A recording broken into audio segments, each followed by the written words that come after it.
ये कहानी एक फैक्ट्री के मालिक की है, जिसकी फैक्ट्री काफ़ी घाटे में जा रही थी। फैक्ट्री का मालिक और कर्मचारी इस बात से काफ़ी परेशान थे, क्योंकि फैक्ट्री की उन्नति के साथ साथ उनकी उन्नति भी रुकी हुई थी। एक दिन उस फैक्ट्री के मालिक ने फैक्ट्री के दरवाजे पर एक नोटिस लगा दिया, जिस पर लिखा था कल रात उस कर्मचारी की मौत हो गई, जिसकी वजह से इस फैक्ट्री की और आपकी उन्नति नहीं हो पा रही थी। और शौक मनाने के लिए हम सभी 1 घंटे बाद ऑडिटोरियम में मिलेंगे। ये बात सुनकर सभी कर्मचारी थोड़ा दुखी भी थे और खुश भी थे।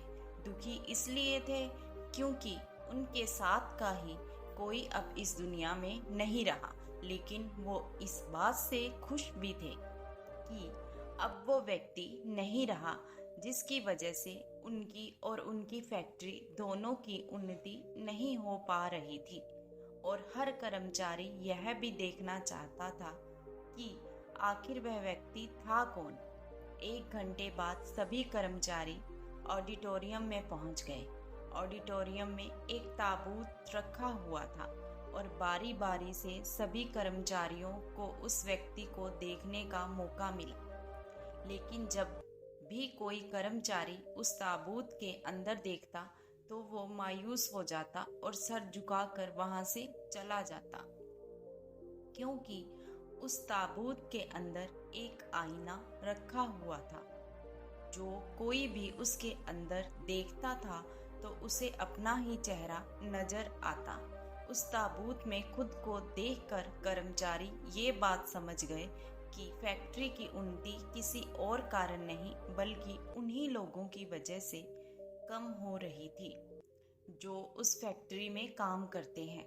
ये छोटी सी कहानी हमें ये बात सिखाती है कि हमारी असफलता का कारण कोई और नहीं बल्कि हम खुद हैं।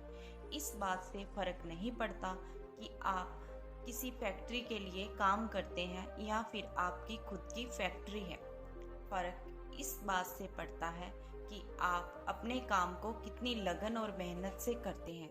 किसी फैक्ट्री में अगर हर कोई व्यक्ति कामचोर हो जाए तो वह फैक्ट्री कभी उन्नति ही नहीं कर सकती। और ठीक इसी तरह अगर हम खुद के कामों में भी कामचोरी करेंगे तो हम खुद भी कभी जीवन में उन्नति नहीं कर पाएंगे। कई लोग आज भी असफल सिर्फ इसलिए हैं क्योंकि वो अपने काम को मन से नहीं करते, मेहनत से नहीं करते और अपने ही काम में कामचोरी दिखाते हैं। अगर जीवन में आपको सफल होना है तो अपने काम के लिए खूब मेहनत करिए, कामचोरी मत करिए। याद रखें कि मेहनत का फल एक ना एक दिन जरूर मिलता है।